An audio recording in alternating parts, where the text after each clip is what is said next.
Joining us now from her home district of Oakland County is Democratic Congresswoman Haley Stevens of Michigan. Congresswoman, thanks for waking up early with us. First, I just want to get your reaction to the funding freeze chaos that was sparked by the new Trump administration.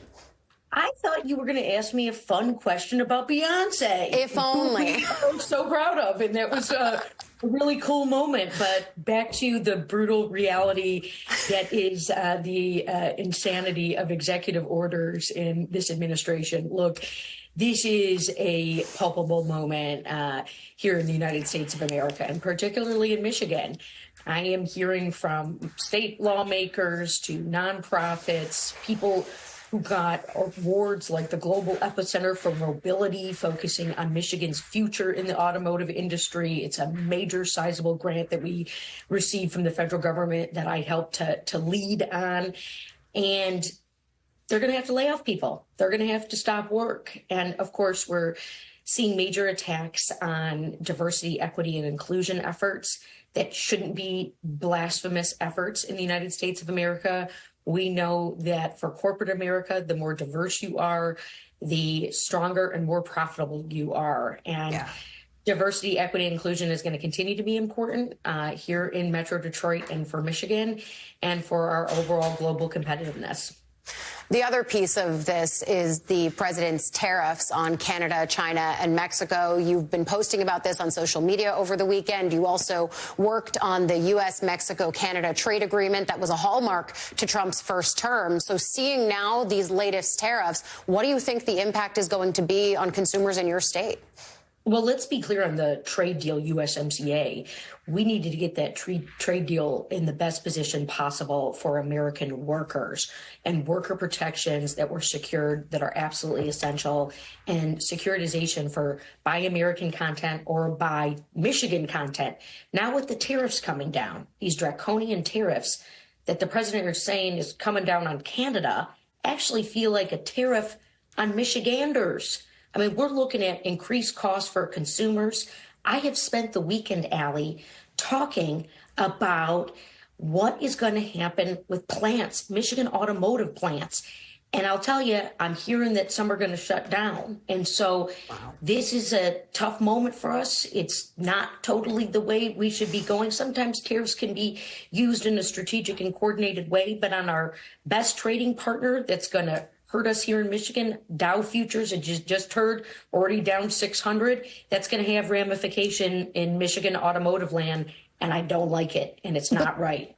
But the reasoning that the White House is giving and the president is giving here is that this is all to stem the flow of illegal immigration and fentanyl coming through into U.S. borders. Are tariffs the right way to go about fixing that? Do you see any upside to getting to the goal that the president is talking about? Look, I worked in the administration of President Barack Obama on the U.S. auto rescue. I worked on the initiative that saved General Motors and Chrysler and 200,000 Michigan jobs. I know this industry very well, and what we do not need right now are disruptions. Look, Friday is going to be Jobs Day here at the start of February. First Friday in March is going to be a Jobs Day. We didn't have one period of job loss in the last 4 years. That's a very palpable metric for our country, and certainly for us in Michigan, where people are working so darn hard. They're putting the world on wheels. They're doing an incredible job. And now all of a sudden we're going to say, hey, we have to stop manufacturing for today because you know what? We don't have trade at the level that we used to with Canada. They buy Michigan goods. We sell into Canada. So look, this administration's acting unilaterally. They're not working with Congress. They don't really seem to care about passing legislation. There's a whole scuttlebutt if even the Republicans can keep the government open. And I know they're going to come crawling to us as Democrats. And I know to everyone at home who is worried, we are going to make some asks.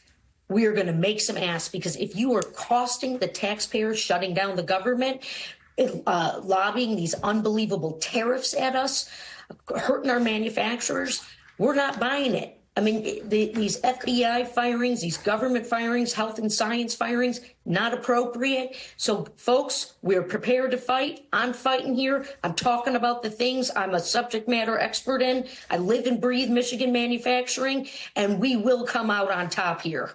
Congresswoman, I am going to ask one question in the negative minutes that I have left with you. As you talk about being in the fight, does that fight include running for Senate in Michigan?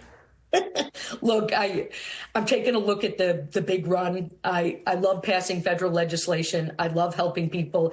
Gary Peters announced his retirement. He's been a mentor and a partner, certainly on these automotive manufacturing tariff issues. So I'm taking a look at it.